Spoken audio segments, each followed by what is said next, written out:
gradually the number of defendants dwindled until finally only 4 convicted, and then the Court of Appeals threw one of those out on the technicality.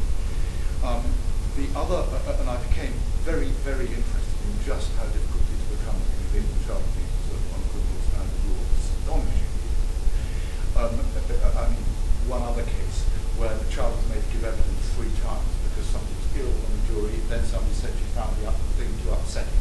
By the time the jury got to the 3rd one, the child was so muddled that the case was lost. That was one end of it.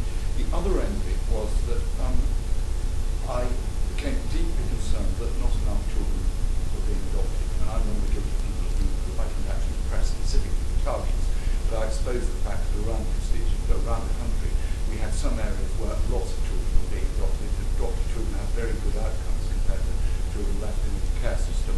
And in other parts of the country, there was almost no adoption at all. And I had a major battle from the media with social workers who said I was being completely unreasonable and so on. And I believe all the cases you've told me, but if I could just share with you just 3 or 4 very quick ones, just in a sentence or 2 each. And I have to ask you to turn the thing off if you will, because they're identifiable. Okay. Well, one I can mention straight away. But I do want to say